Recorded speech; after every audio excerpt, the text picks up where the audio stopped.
estar con, un placer estar con ustedes nuevamente en esta hora. Qué bueno poderles ver a todos en este momento. 13 conectados es un buen número para un grupo pequeño. Qué bonito que ya estamos en el mes de abril. Hace poquito que estábamos celebrando el fin de año y el nuevo año y ahora ya estamos en el mes número 4. El tiempo está pasando bastante bien en el mismo intervalo de 24 horas. Nosotros lo estamos sintiendo y alabamos a Dios porque nos permite estar con vida en esta hora y seguimos orando por las personas que necesitan oración.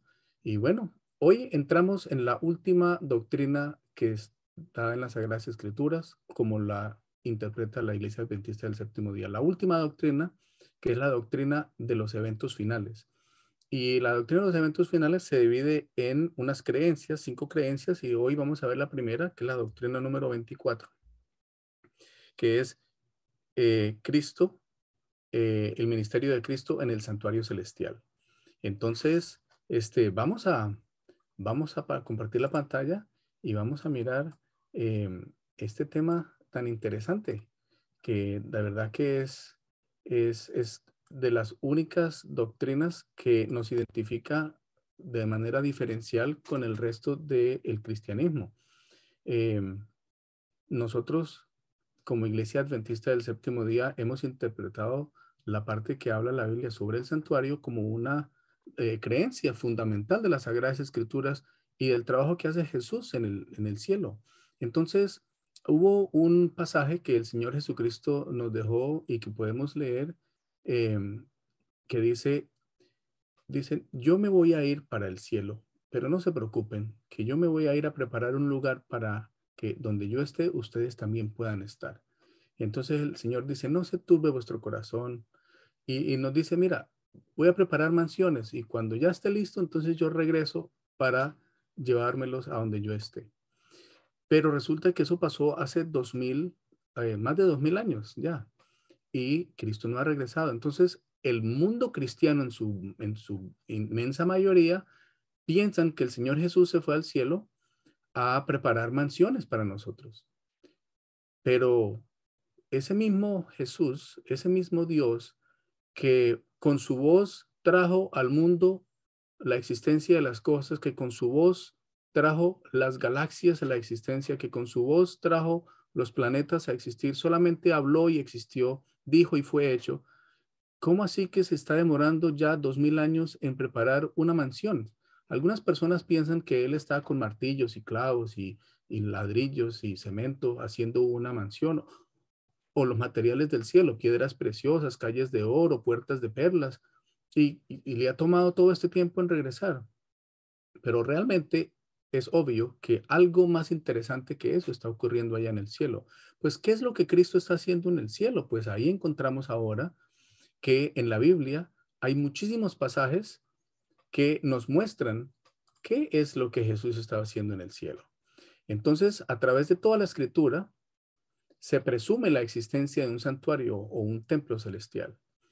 Por lo tanto, es claro que la Sagrada Escritura presenta el santuario celestial como un lugar real y no como una metáfora o abstracción. Muchas personas piensan que no, que en el cielo no hay un santuario, pero la Biblia dice que sí hay un santuario. Y vamos a leer estos versículos que encontramos aquí en el Salmo, el Salmo 11:4, que dice, Jehová está en su santo templo. Jehová tiene en el cielo su trono. Sus ojos ven, sus párpados examinan a los hijos de los hombres. Te está diciendo que Dios tiene ojos, que tiene párpados y que examina, y que tiene un trono y que se sienta. Y miremos Miqueas, capítulo 1, versículo 2 hasta el 3, dice, oíd pueblos todos, está atenta tierra y cuanto hay en ti. Y Jehová el Señor desde su santo templo, hay un templo donde Él está, donde Él habita, el templo en el cielo, sea testigo contra vosotros, porque he aquí Jehová sale de su lugar y descenderá y hollará las alturas de la tierra.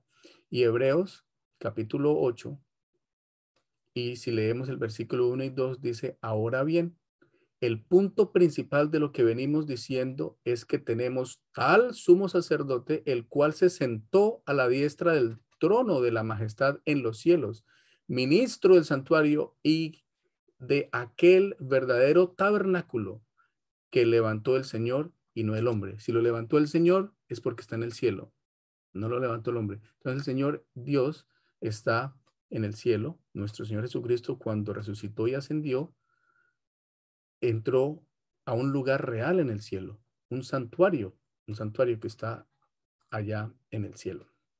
Entonces, por medio de símbolos y ritos, en el Antiguo Testamento podemos observar cómo Dios se proponía por medio de esta parábola evangélica, es decir, por medio de estos tipos que se mostraban en el santuario, estas figuras que el pueblo de Israel tuvo que construir haciendo una réplica del santuario que estaba en el cielo.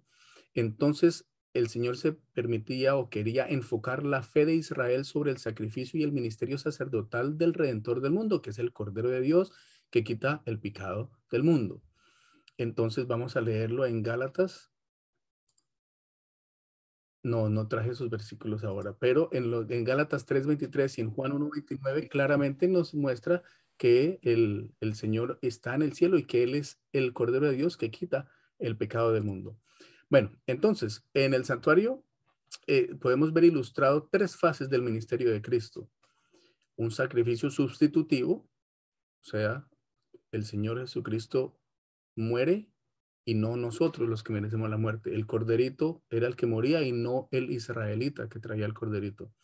La mediación sacerdotal, donde el sacerdote está intercediendo, ¿verdad? Está mediando entre el pecador y Dios, y el juicio final, que está ejemplificado. Entonces, en el santuario terrenal que el Señor le dijo a Moisés que hiciera y que el pueblo de Israel hizo, ahí está ejemplificado la totalidad del plan de salvación.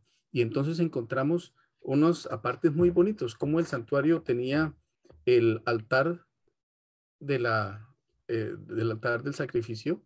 Ese altar del sacrificio lo podemos ver acá, donde todos los días había un sacrificio, se llamaba el continuo sacrificio. Una vez traía una familia, ¿verdad? No todos los días traían, no todas las familias traían un corderito todos los días, sino que por lo menos tenían que traerlo unas 4 veces al año, y luego al final se hacía el día de la expiación, donde se limpiaba el santuario de toda la sangre que se había derramado durante todos esos días, todo el año. Entonces, la familia traía un corderito, y ese corderito tenía que ser un cordero que representaba al Mesías, representaba al verdadero cordero, que Jesús iba a venir, iba a vivir en esta tierra y no iba a cometer pecado, y que iba a ser condenado a la muerte y iba a ser sacrificado por nosotros. Ahora, ¿qué significa eso de ser sacrificado por nosotros y sacrificio sustitutivo? Pues resulta que la paga del pecado es la muerte. Cuando Dios hizo a Adán y Eva, les dijo: yo los estoy creando libres. Si ustedes viven en eterna felicidad y me reconocen como Dios y creador, van a vivir en eterna felicidad. Nunca van a morir. Pero si ustedes no me quieren poner a mí, le dijo Dios a Adán y a Eva, como no me quieren poner como Dios, no me quieren reconocer como el Dios y el creador del universo, y no quieren que yo sea el que le diga lo que está bien y lo que está mal, y ustedes quieren ponerse a ustedes mismos como centro y quieren ustedes mismos decirse a ustedes mismos lo que está bien y lo que está mal, pues no hay problema. Ese día ustedes han cometido pecado, y como resultado del pecado, pues entonces van a morir. ¿Y qué es la muerte? Es ponerlos donde ustedes estaban antes de que vinieran a la existencia. ¿Qué es lo que realmente es la muerte? La muerte eterna es pasar a la inexistencia. Dios quiere que vivamos eternamente, pero si nosotros no permitimos que sea Dios quien nos diga lo que está bien y lo que está mal, si no lo reconocemos como Dios y nosotros como los súbditos, pues el Señor no se opone.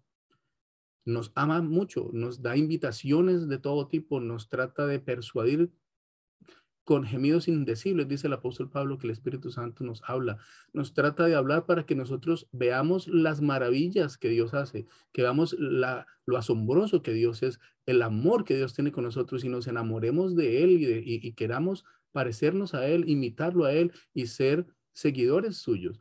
Pero si nosotros rebeldemente queremos seguir haciendo solamente lo que nosotros queremos, pues entonces le estamos haciendo competencia al diablo, y el Señor nos va a poner donde estábamos antes de nacer, en la inexistencia, que es la muerte eterna. Pero antes de morir, Él está tratando de hacer todo lo posible porque nos arrepintamos y porque vivamos la vida en Cristo Jesús. Ahora, cuando el hombre comete pecado, el diablo le dice: tienes que matarlos porque dijiste que el día que ellos cometieran pecado, ellos debían morir. Ahora, mátelos. Y el Señor Jesucristo y nuestro Dios dijo, no, un momentito, tenemos un plan para salvarlos. Vamos a demostrar que el ser humano sí se podía mantener sin pecar. Y por lo tanto, Jesucristo se conoce como el Hijo del Hombre. ¿Por qué? Porque si no hubiese sido por el hombre que cometió pecado, Cristo no hubiese tenido que venir al pesebre y nacer como un niño y crecer y morir en la cruz. Y la persona de Jesús, la persona humana de Jesús, no el Hijo de Dios que es parte de la Trinidad, sino el Jesús que se convirtió en hombre, él es hijo del hombre. ¿Por qué? Porque vino a vencer donde Adán pecó. Donde Adán no pudo vencer, donde Adán cometió pecado y falló, el Señor Jesucristo vino y demostró que sí se pudiese mantener el ser humano conectado de Dios sin pecar. Y entonces por eso ahora, en vez de que Adán y Eva, que tú y yo muramos eternamente, entonces el Señor Jesucristo muere cargando el pecado sobre sus hombros de la raza entera, de la raza humana entera. Y entonces, por eso es que Él muere. Ahora, si nosotros aceptamos a Cristo, aceptamos su sacrificio en la cruz, aceptamos que murió por mí, y yo reflejo el carácter de Él en mí porque tengo una relación con Él, entonces ahora Cristo muere por mí. Entonces Él guarda la ley por mí, Él es el que me ayuda y me trata de cambiar mi carácter porque le doy permiso, el Espíritu Santo me transforma. Entonces, ese es el sacrificio sustitutivo de Jesús, donde el Señor muere y, y que Jesucristo nunca cometió pecado y Él es el que paga la pena de muerte. Pero nosotros que cometemos pecado todos los días y de pensamiento y de acto, cuando nos arrepentimos y aceptamos que Cristo murió por nosotros y le pedimos que nos cubra con su sangre, entonces nosotros arrepentidos porque de verdad nos duele habernos portado mal, no porque nos pillaron y entonces al vernos ya delatados, pues nos toca confesarlo. No, ese arrepentimiento no es válido. El arrepentimiento válido es el que uno realmente se siente triste por haberle fallado al Dios asombroso y maravilloso que es, y uno se siente tan triste que uno se arrepiente y cambia, no vuelve a cometer el pecado. Pero, dice el Señor Jesucristo, si alguno cae, no se preocupen, tienen un abogado, a Jesucristo el justo. Cada vez que se caigan, levántense y vayan a Cristo. Y entonces ahí es donde viene la mediación sacerdotal. No, el Señor Jesús no solamente muere por nosotros, sino que ahora, al ascender al cielo, entonces él ahora, como sacerdote, tiene que comunicarle ante Dios el Padre la voluntad de nosotros, pero esa voluntad es de aceptarlo a Él como creador, de aceptarlo como salvador. Entonces el Señor está haciendo una mediación para que el Señor Dios tenga paciencia y eh, no se aleje de nosotros y por lo tanto nosotros nos llegue el acabose, sino que Él dice, no, yo morí por ellos, téngale paciencia, un día más, él se va a arrepentir, tranquilo, mantengámoslo vivo un poco más, pero si llegamos a cometer el pecado contra el Espíritu Santo, que es no escucharle, no aceptar que estamos equivocados, pensar que estamos bien y pensar solamente en el mal, o pensar que estamos bien cuando no estamos bien, y autoengañarnos pensándonos que nosotros no hacemos nada malo, que yo no mato, no robo, no digo un falso testimonio y no necesito de nada, pero no tengo una relación con Dios, pues entonces estoy tratando de ganarme la salvación por mis propios esfuerzos y entonces no, estoy aceptando a Jesús. Pues el Señor no puede hacer mediación por mí en este momento porque yo no voy hacia Él y le digo, Señor, tómame, soy tuyo, transfórmame. Y luego viene la tercera parte que es el juicio final.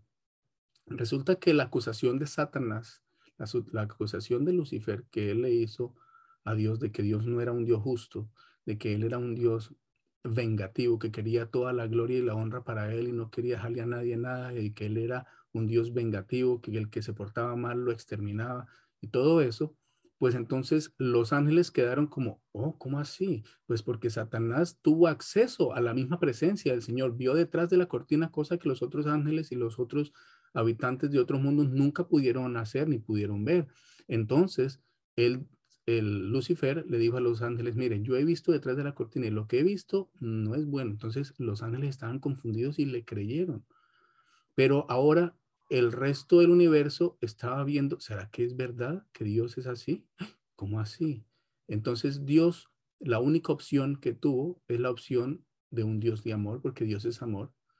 Y como es un Dios de amor, entonces dio completa libertad para que la rebelión del pecado siguiese su curso, para que se destruyese a sí misma. Y así no hubiera la duda en la cabeza de ningún habitante del universo creado por Dios que Dios era un Dios injusto, sino que se dan cuenta de que la verdadera intención de todo pecado es asesinar a Dios.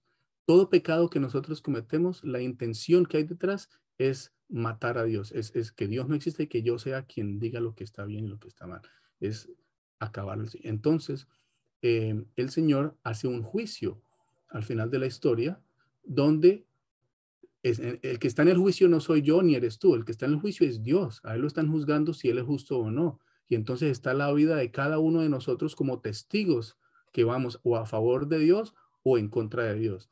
Pero el Señor, todo el universo se va a dar cuenta que nosotros somos rebeldes contra Dios, por lo tanto entonces no merecemos vivir eternamente y nos van a poner a morir por la eternidad. O si hemos aceptado a Cristo, quien es el único verdadero, quien es el único que no cometió pecado, que se hizo hombre igual a mí y en el mismo lugar donde yo estoy, él venció y pudo sobrevivir a este mundo y a todo el pecado. Entonces ahora, como yo lo acepto a él y él toma mi lugar, entonces el Señor ya no me ve a mí, sino que ves a Cristo y por lo tanto entonces escribe mi nombre en el libro de la vida y vamos a ser transformados a vivir eternamente. Entonces, esas son las tres fases fundamentales del juicio.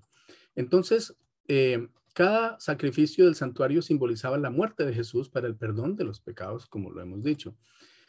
El juicio, ¿verdad? De Dios sobre el pecado no se le puede pasar por alto, ¿verdad? Porque acuérdate que la paga del pecado es la muerte, según Romanos 6:23. Y la muerte de Cristo en reemplazo del nuestro, como lo podemos leer en 1 Corintios 15:3. Y Dios provee el sacrificio expiatorio, es decir, que limpia mi pecado. Y eso lo podemos ver en Romanos. Vamos a ver unos versículos que encontramos aquí. Entonces, el siguiente versículo que encontramos aquí es Juan 1:29. Dice, el siguiente día vio Juan a Jesús que venía a él y dijo, he aquí el Cordero de Dios que quita el pecado del mundo. Y mire lo que dice Primera de Corintios, el capítulo 15 y el versículo 3. Dice, porque primeramente os he enseñado lo que asimismo recibí, que Cristo murió por nuestros pecados conforme a las Escrituras. Y Romanos 3, y mire lo que dice aquí Romanos 3:24. Y 25 dice, siendo justificados gratuitamente por su gracia mediante la redención que es en Cristo Jesús, a quien Dios puso como propiciación por medio de la fe en su sangre para manifestar su justicia a causa de haber pasado por alto en su paciencia los pecados pasados. Es decir, cuando nosotros nos entregamos al Señor y le confesamos nuestros pecados, el Señor hace como si nuestros pecados no existieran, quedan completamente limpios, como si nunca hubiésemos cometido ese pecado. El Señor nos perdona. Entonces, el Señor, en el papel de sacerdote, destaca la necesidad de que entre los pecadores y un Dios santo haya un mediador. Se necesita un mediador. Nosotros directamente no podemos hablar con el Señor. La mediación sacerdotal revela cuán serio es el pecado, que el pecado causa separación entre Dios y nosotros, y la separación que causó entre el Dios Inmaculado y sus criaturas pecaminosas. Entonces, por eso es necesario tener un sacerdote. Y tal como la muerte expiatoria de Cristo reconcilió al mundo con Dios, así también su mediación hace que para el creyente la reconciliación con Dios llegue a ser una realidad personal. El ministerio sacerdotal que se realizaba en el lugar santo del santuario puede ser descrito como un ministerio de intercesión, perdón, reconciliación y restauración. Intercesión, el Señor intercede por nosotros, de perdón porque nos está limpiando de nuestros pecados, y de reconciliación y restauración porque nos va a volver a unir con Dios para poder volver a hablar con Él cara a cara, tener una relación con Él y hablar como Moisés habló con el Señor, que hablaba cara a cara, pero no se refiere literalmente hablando de cara a cara, porque el mismo Dios le dijo a Moisés, nadie puede ver la cara de Dios y vivir. Te voy a mostrar, dice, voy a esconderte dentro de una peña, una roca, y vas a poder ver un poquito de mi gloria, pero solamente la parte de atrás que me vea pasar porque como humano no puedes verla y estar vivo. Entonces nosotros podemos hablar cara a cara con el Señor en el sentido de poder hablar con Él como si estuviéramos hablando con un amigo en nuestra imaginación santificada, poder tener una relación con Él, poder imaginarnos hablar con Él, a contarle nuestras cosas, tener una relación y así hay una reconciliación con el Señor. Entonces el Señor Jesucristo hace todo eso por nosotros. Luego viene el juicio final, dice, los acontecimientos que sucedían durante el día de la expiación ilustran el juicio premilenario, o sea que el, los israelitas durante todo el año llevaban un corderito y confesaban. Entonces, ¿cómo era lo que hacían? Ellos llevaban el corderito y simbólicamente ponían sus manos en la cabeza del corderito y confesaban sus pecados, traspasaban sus pecados al cordero. Y luego el sacerdote sacrificaba al corderito y moría él en el altar de sacrificio.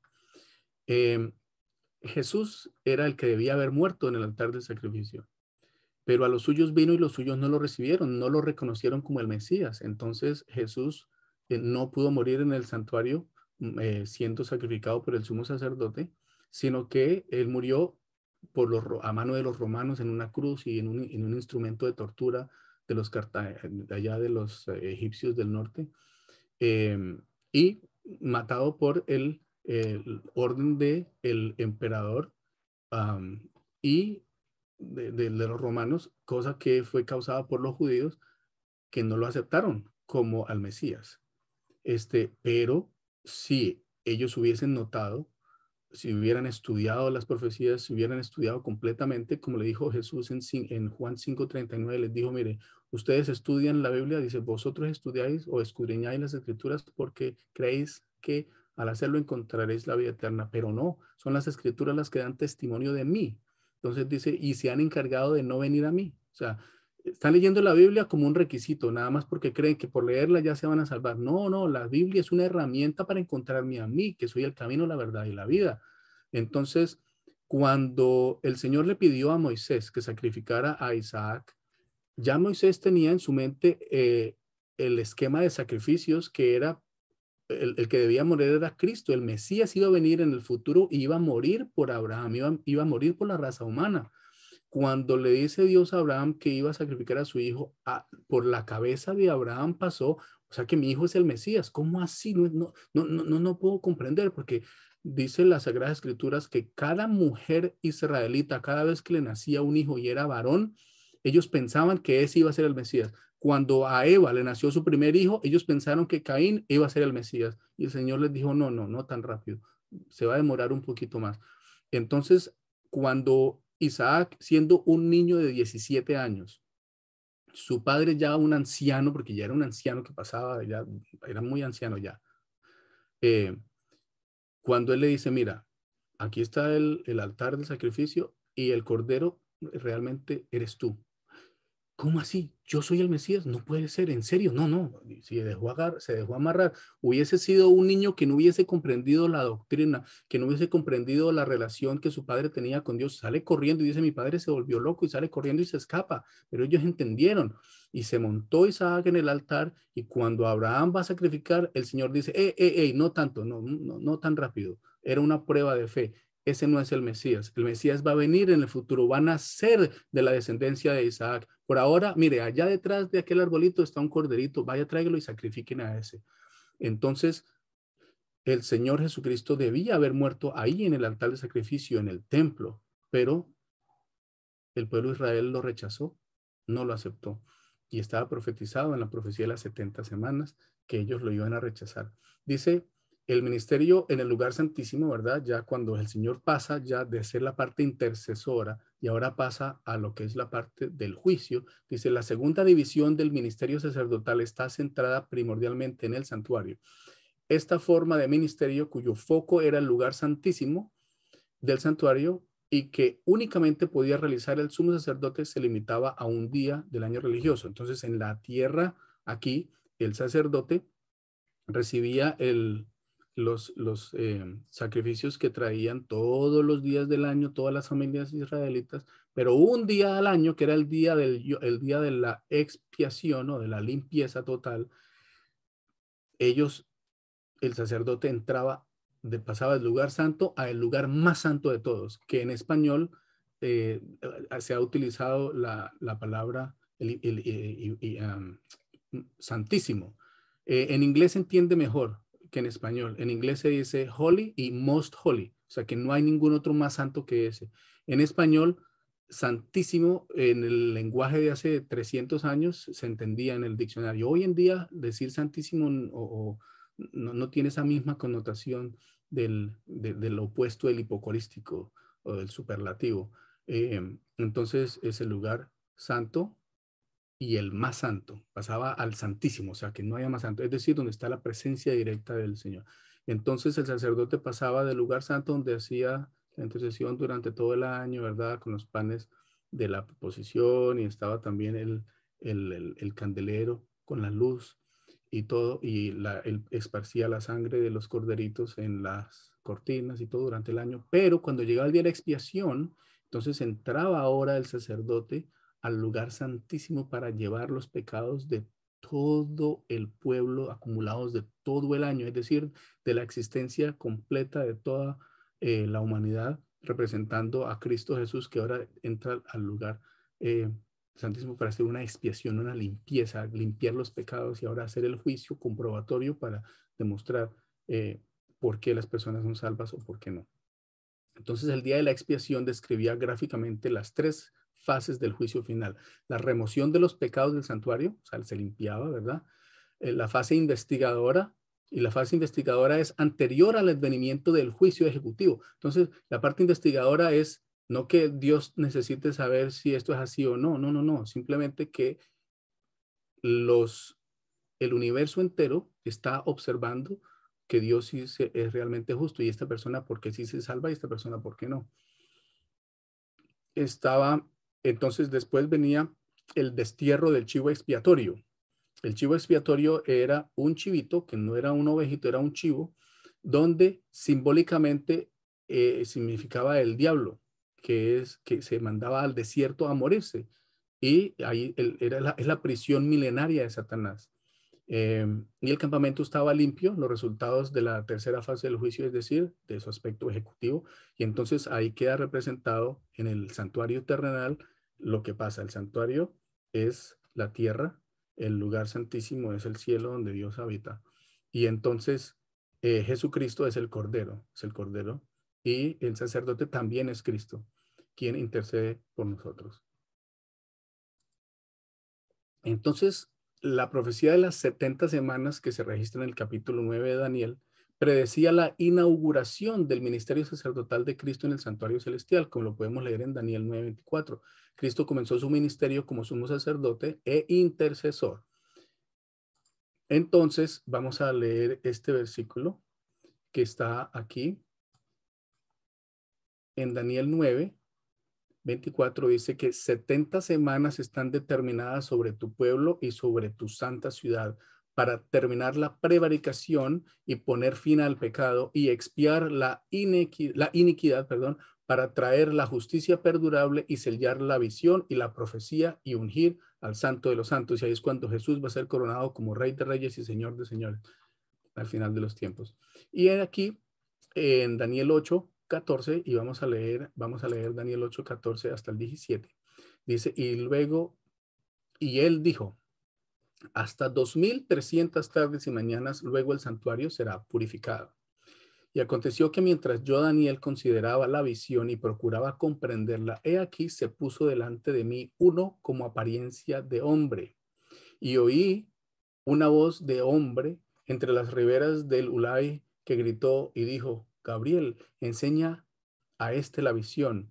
Vino luego cerca de donde yo estaba y con su venida me asombré y me postré sobre mi rostro. Pero él me dijo, entiende, hijo de hombre, porque la visión es para el tiempo del fin. Entonces, esa visión que habla que hasta 2300 tardes y mañanas luego el santuario será purificado, está refiriéndose a el tiempo que ha sido destinado para que haya suficiente tiempo para hacer mediación de pecados, para que haya suficiente tiempo para explicar que el pecado y toda la acusación contra Dios era una acusación falsa y por lo tanto Dios pueda ejecutar su juicio y limpiar completamente a este mundo de todo pecado. Entonces, en Daniel 7, 22 dice, hasta que vino el anciano de días y se dio el juicio a los santos del Altísimo y llegó el tiempo y los santos recibieron el reino. Entonces, al final del tiempo, dice, continuamos leyendo donde quedamos, dice, de tal manera como durante el día típico de expiación, la purificación del santuario terrenal quitaba los pecados acumulados, allí de la misma forma el santuario celestial es purificado por la remoción definitiva del registro de los pecados que existen en los libros celestiales. Mientras el poder apóstata simbolizado por el cuerno pequeño continúa su obra blasfema y perseguidora, se colocan tronos y Dios preside en el juicio final. O sea que ocurre al mismo tiempo que muchos están aquí en la tierra tratando de luchar en contra de Dios y demostrar que Dios no existe y se unen con el diablo. Al mismo tiempo el Señor está llevando a cabo un juicio en el santuario celestial. La visión de Daniel indicaba que el papel de Cristo como sumo sacerdote se haría especialmente prominente hacia el tiempo del fin, como ya lo vimos en 8:17 de Daniel. Dice, cuando nuestro Salvador comenzara su obra especial de purificación y juicio, además de su ministerio intercesor continuo. Las profecías de Daniel 7 y 8 revelan en amplia perspectiva el resultado final de la gran controversia entre Dios y Satanás.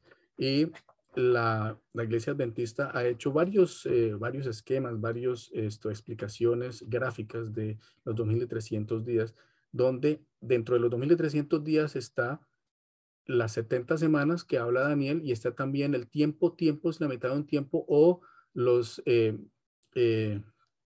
bueno, la parte de los 1810 años que hay, que va desde el año 34 hasta el año de 1844, donde se terminan los 2300 días, que sería bueno, no sé si la hermana Olga le parece, uno de estos días que ustedes se reúnen se puede estudiar con las fechas y con todas la profecía de los 2300 tardes mañana, que equivale a 2300 días, donde se puede observar desde que se da la orden para la reconstrucción de Jerusalén, ¿verdad? En el año 457 antes de Cristo, y cómo va perfectamente encajando todo con la profecía.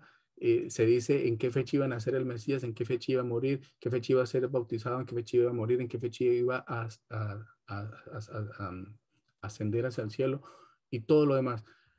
Y todo se cumplió perfectamente en 1844, también se termina el periodo y empieza el juicio. Y esa fecha iba a ocurrir en ese particular día. Entonces, a la luz del Calvario, todas las acusaciones de Satanás serán refutadas. Todos comprenderán y estarán de acuerdo en que Dios estuvo siempre, siempre en lo correcto. El mismo juicio que resulta en la condenación del poder apóstata del cuerno pequeño fue dado a favor de los santos del Altísimo. O sea que los santos del Altísimo van a recibir la vida eterna y los que no, pues van a pasar a la muerte eterna. Los seres no caídos de la creación, los seres no caídos de la creación no son omniscientes, no pueden leer el corazón. Por esto se necesita un juicio antes de la segunda venida de Cristo para separar lo verdadero de lo falso y demostrar al universo interesado la justicia de Dios que salva al creyente sincero.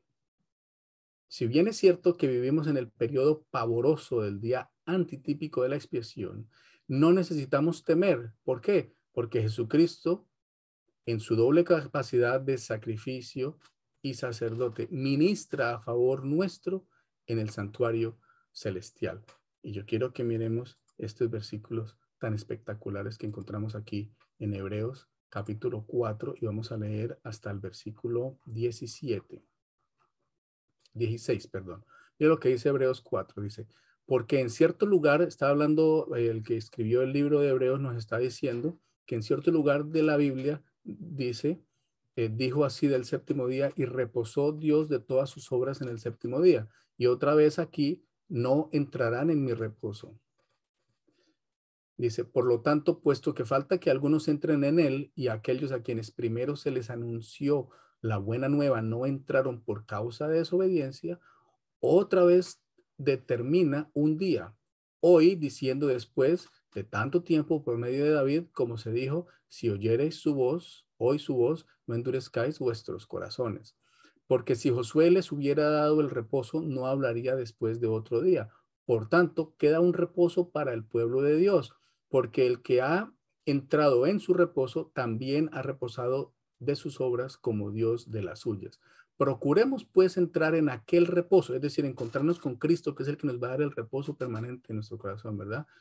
Procuremos pues entrar en aquel reposo para que ninguno caiga en semejante ejemplo de desobediencia, porque la palabra de Dios es viva y eficaz y más cortante que toda espada de dos filos. Cuando nosotros comprendemos la Sagrada Escritura completamente, nos penetra hasta lo profundo y nos hace caer en cuenta que yo no me puedo decir a mí mismo lo que yo creo que está bien y lo que está mal. Tengo que dejar que el Espíritu Santo me lo diga. Penetra hasta lo profundo y me muestra lo malo que soy, y por lo tanto yo necesito de un Salvador, necesito reflejar el carácter de Cristo, y postrado ante el Señor le digo: Señor, tómame.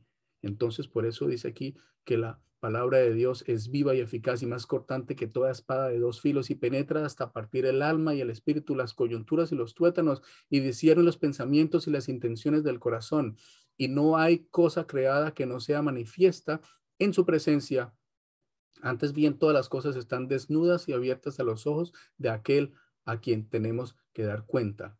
Dice: por tanto, teniendo un gran sumo sacerdote que traspasó los cielos, es decir, que dejó de estar en el cielo y vino aquí a la tierra y vivió. El apóstol Pablo en Colosenses capítulo 1 dice que Jesús es la imagen tangible que podemos ver del Dios que es invisible.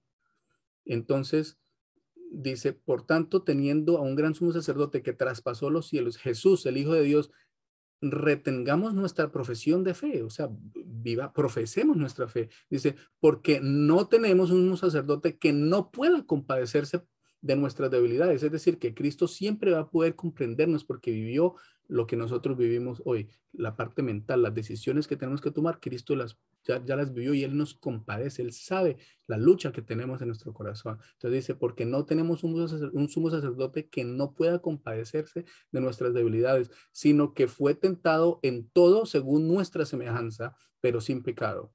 Acerquémonos pues confiadamente al trono de la gracia para alcanzar misericordia y hallar gracia para el oportuno socorro, es decir, para el momento de la salvación. Entonces, esa es la invitación. Ahora, yo quiero compartir con ustedes un corto video, dura 4 minutos. Este video fue hecho hace varios años ya a mi familia. No es el más profesional del mundo, es un video que hicimos para ellos donde estamos explicando eh, estamos explicando el ministerio de Cristo en el santuario celestial. Y vamos a escucharlo, dura 4 minutitos. Fue diseñado para presentárselo a mi familia personal, así de que no es el más bonito, pero el mensaje es el que importa, y vamos a mirarlo.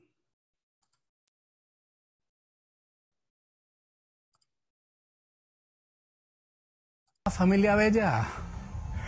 Entonces, ¿qué ha estado haciendo Jesús durante más de 2000 años en el cielo? ¿Nunca has pensado en eso? La mayoría de la gente piensa que Jesús ha estado en el cielo durante 2000 años construyendo mansiones para nosotros. Claro, por aquello de lo que han leído en Juan 14, 1 al 3, que no lo sabemos de memoria, que dice: no se turbe vuestro corazón, creéis en Dios, creed también en mí. En la casa de mi Padre muchas moradas hay. Si así no fuera, yo os lo hubiera dicho. Voy pues a preparar lugar para vosotros. Y si me voy y os preparo lugar, vendré otra vez y os tomaré a mí mismo, para que donde yo esté, vosotros también estéis. ¿De verdad? ¿Es eso lo que Jesús ha estado haciendo durante 2000 años? ¿Quiere decir que tiene martillo y clavos y ha estado martillando clavos durante 2000 años? O sea que le tomó 6 días hablar el mundo a la existencia, pero le toma 2000 años solo para hacer nuestras casas. Obviamente tiene que haber algo mucho más significativo allá arriba. De hecho, la Biblia presenta la asombrosa imagen de que Jesús está realmente en el santuario, en el cielo. un santuario en el cielo? Sí. En el Antiguo Testamento dice que había un santuario en la tierra que fue una réplica del que había en el cielo. Era solo un patrón y en ese santuario el sacerdote ministraba en nombre del pueblo.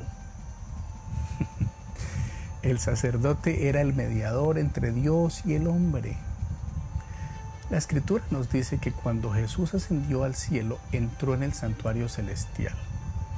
En el libro de Hebreos, de hecho, la Biblia nos habla del papel de Jesús en ese santuario celestial. Nos pinta la hermosa imagen de que Jesús ahora está asumiendo el papel que asumieron los sacerdotes en la tierra durante el tiempo del Antiguo Testamento. Jesús dice aquí en el libro de Hebreos, capítulo 9 y versículo 24, que no entró Cristo en el santuario hecho por los hombres, figura del verdadero, sino en el cielo mismo, para presentarse ahora por nosotros ante Dios. Por tanto, el sacerdote que está en el cielo es en realidad Jesús, nuestro amigo Jesús. Además, Jesús te representa a ti y me representa a mí ante todo el universo, ante Dios y ante los ángeles. Sin embargo, lo hermoso de este pasaje es que el Jesús que nos representa es el mismo Jesús que se convirtió en un ser humano en el pesebre. Es el mismo Jesús que vivió la vida humana y entró en contacto con los sufrimientos y las luchas de la vida, de esta vida humana. Además, es el apoderado de nosotros que nos representa ante Dios en el cielo. El cielo ha invertido todos los recursos posibles para la salvación de cada persona. Jesús está incansablemente comprometido en un ministerio a nuestro nombre, a nuestro favor. Él ha hecho todo lo posible para que estemos en el cielo. En realidad, está buscando excusas y razones para recibirnos en el cielo. Dios no está buscando razones para mantenernos fuera del cielo. Acordémonos que Él dice la Biblia que Él no quiere que ninguno perezca, sino que todos procedan al arrepentimiento. Entonces Jesús busca razones para llevarnos a su presencia ante su Padre. ¿Encontrará Jesús excusas, razones en nosotros para llevarnos con Él? Los amo mucho, familia bella. Un abracito.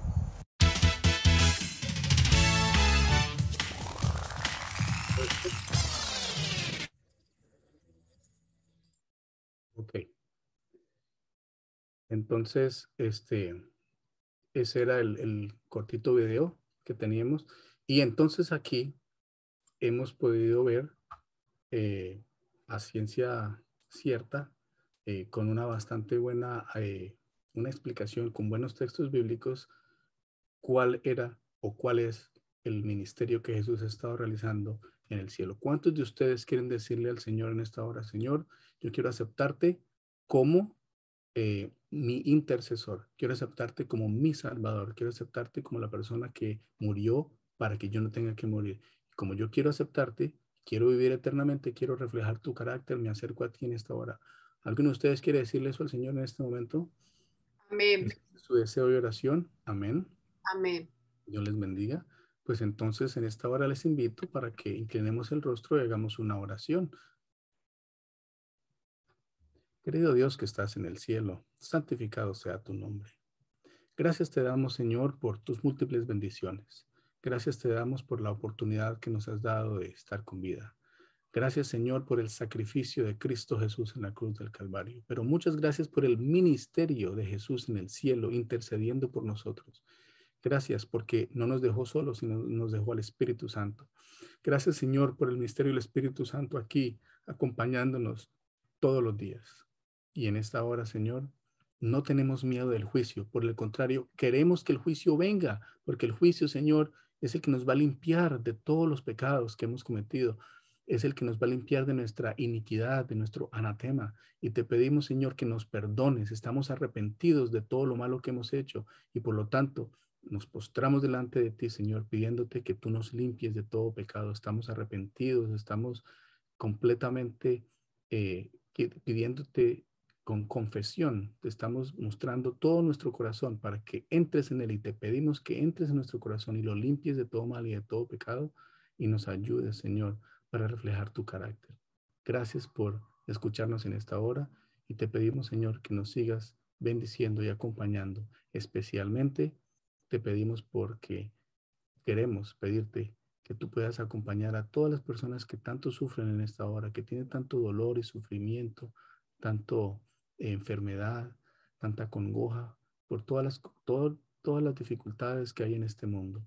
Y te pedimos, Señor, que tú regreses pronto para que todo esto malo se pueda terminar, se pueda acabar y que nosotros todos podamos ser transformados en un abrir y cerrar de ojos para poder vivir contigo por la eternidad. Te lo rogamos todo en el nombre de Jesús. Amén.